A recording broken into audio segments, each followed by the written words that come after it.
Welcome back here with the latest on India Today. Now, it does seem that the Central Board of Secondary Education, the CBSE, has turned on its own students. The reason why we say that is that this time around, when the 12th standard results came, the CBSE made glaring mistakes in the totaling of marks which were corrected after verification. It has created a massive uproar as students and their parents have slammed the CBSE for this negligence. Here's the full report.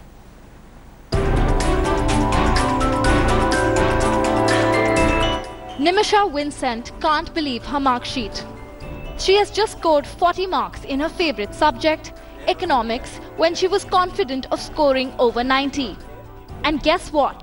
After re-evaluation, she was the economics topper in her school. When I saw my marks, it was 40.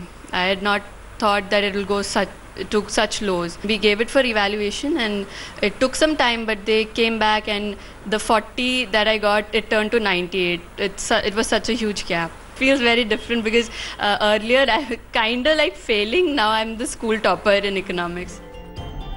This is not just about Nimisha.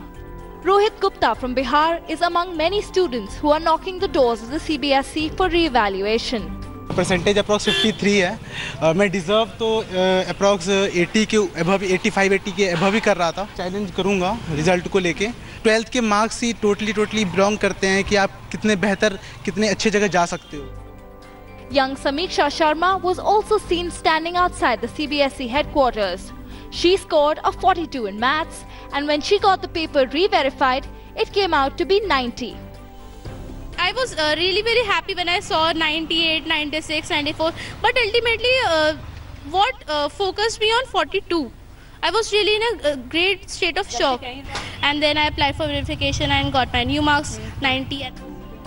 Even parents are enraged with CBSE's faulty evaluation.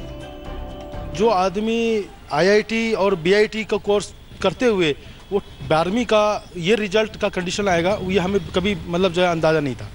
और इसमें कहीं ना कहीं CBSE की तरफ से चूक हुई है। इनकी जांच पूरी तरह से कराएंगे हम पेपर का, पूरी तरीके से आगे भी जो भी इसमें जो गलती है जो किया है जिसने उसके पर भी कार्रवाई करेंगे हम कोर्ट से बाकायदा हम मतलब जो हम केस डालेंगे CBSE पे। It's past the last date for admissions in many colleges. Students and parents are both disheartened as they have to go to every college and ask them to accept the revised mark sheets. This has increased my task to rush to every college, every university where we have applied, present the case, write application letters, give the new mark sheet, request them to consider the new one. While parents hold their outrage against the CBSE, Renu Singh, principal of a leading school in Noida, maintains that the problem lies in the quality of teachers. I don't blame CBSE for this totally. The problem is that schools should also be very supportive. Coordinators' responsibility was also very important. They were supposed to check, recheck and recheck. Principals refuse to send good quality teachers, and they don't want to spare their teachers. They don't send correct data also. Complained by several students across the nation, and many of them deeply disappointed with the apex educational board of the country and blamed the CBSE for not getting subjects of their choice in college. With Roshni Thokne, this is Shalini Lobo with camera person Dharmendra Gautam for India Today. Well, there are questions that need to be asked of the CBSE. And the main question in that is, who is responsible? Who will take accountability of this mess? There seems to be at least a Bihar-like rot in the Central Board of Secondary Education marking system. Is it time, high time now, to actually go back and revamp the nation's largest education board? All right, I'm joined by Shalini Lobo. She's joining us directly from the CBSE office, my colleague who filed that news report. We have in the studio Vincent Thomas. He's the parent of Nimisha Selina Vincent, who from 45, if I'm not wrong, went up to a 90%. No, we also 40. From 40 to 90. All right. 98. 9%. Oh boy. All right. We also have Renu Singh, Principal, Amity School, City Coordinate, CBSE Noida. Before I come down to our guests in the studio, Shalini, you know that story that you filed, a comprehensive report that the rot that there is within the CBSE. The question is, Will heads roll? Will anyone at all take accountability?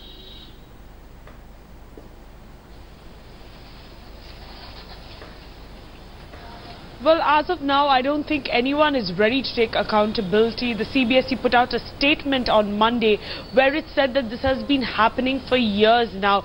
It's the same percent of students that have been reapplying, and stories have been coming out more because people are more vocal now. Before, people never spoke about it. This is what the CBSE maintains. Whereas a lot of students this year have gone to court, even the Delhi High Court yesterday, there was a hearing where the Delhi High Court heard a student's plea saying that if there are so many mistakes in the revaluation process, that is just the totaling of marks, then there's going to be a lot of mistakes in the revaluation process, and students should be able to look at their answer papers if they are in doubt. That is something the court said as well in this case while listening to pleas of students from across the country. Shalini, what is the excuse that you're getting from the CBSE? Because every year the CBSE goes on and passes the buck. I believe we're having a problem with the link with Shalini, primarily because the weather is quite bad in the national capital. We're going to try and re-establish that. But let me come down to you, Ms. Singh. She's the principal from the Amity School, City Coordinate CBSE. Why do you reckon, ma'am, that CBSE is not entirely to blame for this? Because it happens year on year, every year. Students like Nimisha sitting next to you keep suffering, pay the price. Yes. First of all, I want to congratulate her because thank God that her verification was done properly and her marks are raised from 42 to 95% or so, 98%. So thank God for that. But why I say that I cannot blame CBSE alone, because almost more than 11 lakh students appeared this year for the board examination. And CBSE depends for the evaluation to different schools because CBSE do not have so many teachers for the evaluation. They give this responsibility to city coordinators, to school principals. Right. School principals are supposed to detail their best possible teachers, qualified teachers, experienced teachers for the evaluation work. And those teachers who are dedicated, devoted, those who have got love for the children, they should correct their papers as if they are correcting their own child's paper. So, but what is happening is that principals, except few like Amity International School, Noida, had 14 evaluation centers. Like in as a city coordinator, I had physics, chemistry, maths, business studies, accounts, different subjects. So this was my responsibility to give them proper atmosphere, proper environment, proper, workplace, and number of copies per examiner. Sometimes they want to correct more than 20 papers because of the shortage of examiner.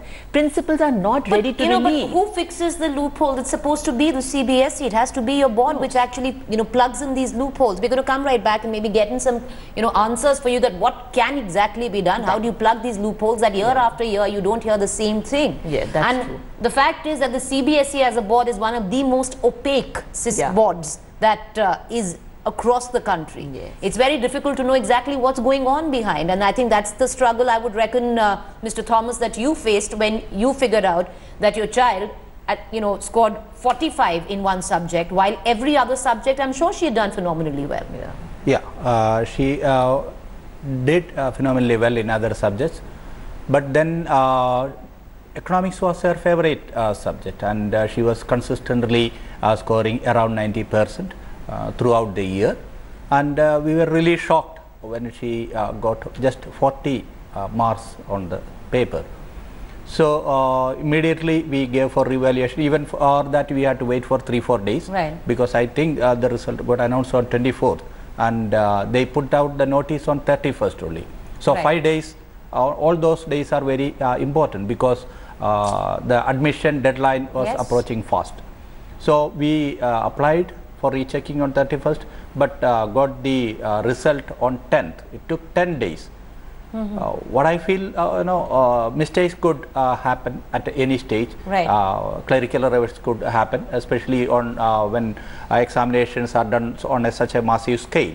But then what they could do to rectify these things, they could be ready themselves. At the time of declared results itself, they could put out the notice for rechecking, revaluation, all those things. They could be ready with that at the same time. And that's because Nimisha, it would have been fortunate, say, and Ms. Singh, that if Nimisha was a standalone case in, say, thousands. Yeah. Now, there are thousands like Nimisha, and that's the sad part of this debate, that, you know, we are sitting here and we're actually talking about the fact that Nimisha, who in her economics paper got 40 and then reevaluated the paper and got 98. And there'll be many like you. Now, I understand you're happy, ecstatic with what has happened, but there'll be so many like you as well. Yes. And, you know, can you take me through what exactly happened? What were your other results? In your, what other subjects? How much did you score in those subjects? I almost scored like near to 90s in English, accountancy. Maths was a little less, but otherwise it was almost around 90s. Okay. But economics as a subject, my paper went very well. I finished before time. I had time for rechecking. Right. And so I expected more. Like, right. But definitely then more than 40. 40, exactly. Like, yes. if it was in 80s, I might not have given for evaluation as well. But then it came very low. Like, when I got the result that day, it was very shocking to see that I got 40 in the favorite subject. After that, we gave for evaluation, and on 10th it came on online that there's a mistake. But only on 13 we got the result, proper result, the new mark sheet. But by that time, all the applications that had closed for the colleges. So now we had to do the whole thing again, the whole process about the college applications. All right.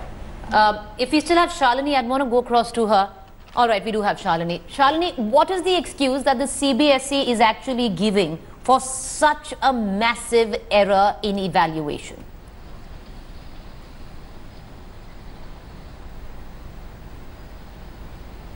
Well, it's not an excuse, Preeti. What they're saying is the numbers are the same as last year. This time, around 2.47% of people have applied for a re-verification of their papers, and it has always been the case. It's been around 2% every year since for the past 5-6 years, where children have given their paper for re-verification. But this time, when you look at the scores, people who have given their papers, it's almost doubled when they've come back.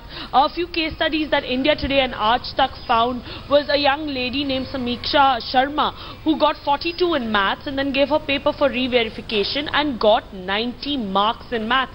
Nimisha Vincent was another such girl, a bright student who gave her paper. She got 40 in economics. She's in the studio right now. Gave her paper for re-verification, and she was her school topper with a whopping 98 in economics. And a lot of students are there who are scared if they give their paper for re-verification, will their marks lower down? And we must not forget, at a time when the DU admissions or the cutoffs are skyrocketing high, with even like cutoffs such as 98%, all these students are left in the lurch. Sometimes they may not get subjects they want to take on, sometimes not a college of their choice, and now going to each college, giving out their mark sheets, saying, sir, please take this is the revised mark sheet that has come in. This is complete chaos for students such as Nimisha. Many a times colleges might not listen to them. Many a times the admission process might be coming to a close because the DU first list is going to come out on the 24th, if I'm not wrong, of this month. So it's such a close call for students such as these. Preeti. All right. That's the question that I want to ask you, Ms. Singh, is what do you do now? What does somebody like a Nimisha do? How do you rectify something which is so rotten? And it's a sequence of events. Yes, it's very sad, as she said. It's a question of their life. It's a question of their future. Class 12 is a turning point, and children would like to do this choice subject. I think the solution to this problem is it should be it's a system altogether which should work in team. Like CBSE also should be more careful with the coordination work, where they give fictitious roll number, then they transfer marks from. But this time it was all online. How do you make it more transparent is what I want to know. They have to show everything. Like, it's not only verification, it should be completely revaluation. Okay. Right from the beginning, you change the entire system of evaluation. Yes. How a paper actually gets marked, you change the entire system. Yes, that should be there.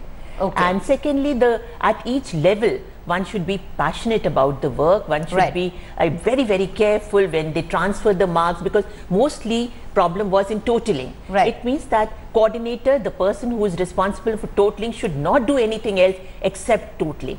In some of the centers, coordinators are so you go back books also. and so everybody has to work together to make the system all So with right. whatever your system was, you tear that sheet, you start afresh, and you start an entirely new transparent system where you know exactly what goes down. Yes. So, and if there is a shortage of staff, it needs to be addressed before someone like, you know, a Nimisha suffers, because there must be so many other students, Nimisha, like you, who might not have given their paper for reevaluation. Because of the fair and after seeing your, you know, marks, would have regretted doing so, because your college admissions are right up. And the last date of verification is also over. The last date of verification is also over. So who pays the price? Ultimately, the student. So Nimisha, have you got your course of choice? Not course of choice, of course, that depends, remains to be seen with colleges. But have you applied everywhere where you're supposed to? Yeah, I have. So you've been you've managed to I've do gone to other colleges and I've applied again. Reapplied. So the whole process, sir, that you started off with your daughter, you've made, you know, you've gone through the entire process. Yeah, because earlier it was easy because everything has to be done online. Now what is the difference is you have to go to the university, give your new mark sheet, apply in the grievances cell, again go to this colleges where you have to file separate applications like Jesus and Mary and St. Stephen's. So you have to go there, submit. So reapply, start the whole process again. Do you have friends, Nimisha, who've regretted not giving their I have my friends for who've called me after seeing my results, who've called me and asked me what to do next.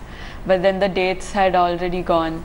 Oh, that's the sad part, because that's what the system is, and it's the poor student who actually suffers in the end. Appreciate you joining us. Thank you, Nimisha, and good luck with college. Thank you, Mr. Winston, and thank you, ma'am, for joining us. Shalini Lobo as well there, filed that story. Massive Viewer Connect story. So many students out there completely shortchanged.